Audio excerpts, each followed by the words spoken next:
UGWUMBA.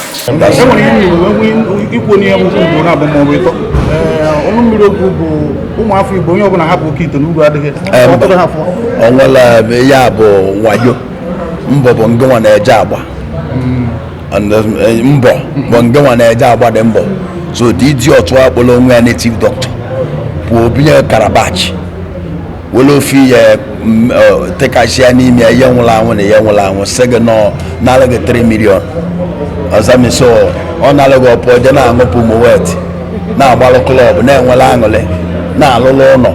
ngị nwee debe ite pọtụ na-esizi ọnwụ ebe ọ bụ na ọ na-afịa gị ọ bụ na nke na-eme na-agbazi na-esizi ọnwụ ọ Chineke wee kene katazi anya wonde maka ndị mfugo ka nkụ bugo dị ite ego fa gburu fa bịa to me sị na efefa megasi ego fa gbugbo fa wee bịazi ese m sọli ka Chineke gbaa alafa because na onye ọ ga-emere ebele ka ọ ya emere ebele enwele onye nwere ọgwụ n'ala Igbo nwere ọgwụ dị ebe a so onye ọbụla mmadụ Chineke amgbasibe mbụ ike. It shall be well with you. That is one thing I am living for. Ihe nchọ ịgwa ndị Igbo ka anyị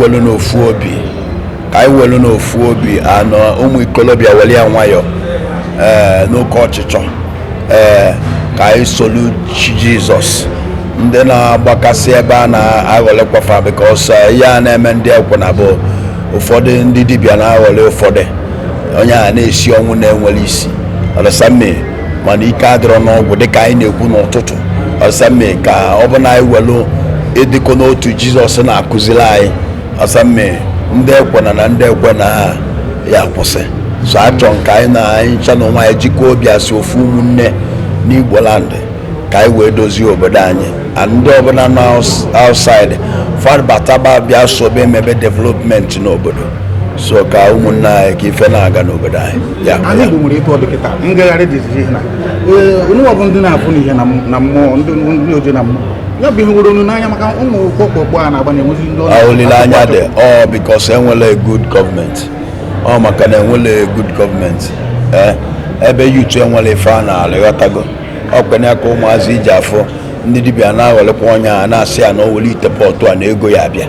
ọlịsami o were ite pọtụ a ya nwa anarị ya 3 million binye ya Karabach ọlịsami ya nwa ejezie na-esizi ọnwụ osikata ọnwa ọba ya kwame load ọtago chọbịa tikabazi ụzọ maka agwara ya na ite anyị ebute ego onye anarị ya 3 million so ọ ga-adị mma ọ bụ ma ọ bụ ụmụ Igbo ọ ga-adị mma nọ na gọọmenti ka ihe niile si n'aka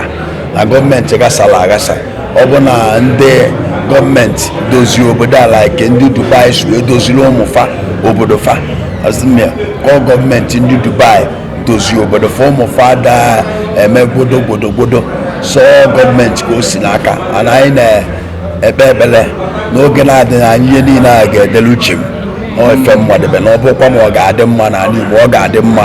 anụ ndị ọjọọ anyị egbosisikwafa n'aha Jizọs oke onye amụma enwere n'Igbo land na-ekwu ana m ekwu everyday si onwe na onye menugo miracle mee n'ụwa ya postue na wọl ya ọ bụrụ na menugo fake miracle postue in my life may God punish me. I have never done anything fake. I plan any miracle. So nke ọbụla na-eme ana m egosi ya iji gosi na Igbo nwere odogwu na-eme ya na-afụ anya na mba niile o nwere onye nwe power to challenge me because who I am representing is Jesus Christ. So eji m oghere na-asị ndị Igbo ebe ọ bụla ị nọ na-ekpe ekpere na-akpọku Chineke na-akpọku Jizọs ọ ga-aza gị ana ekwe m na ala anyị na-aba bido gaba ebe ọ bụla na ife ọma ga-emelụ na 2023 n'aha Jizọs. Amen. Thank you very much.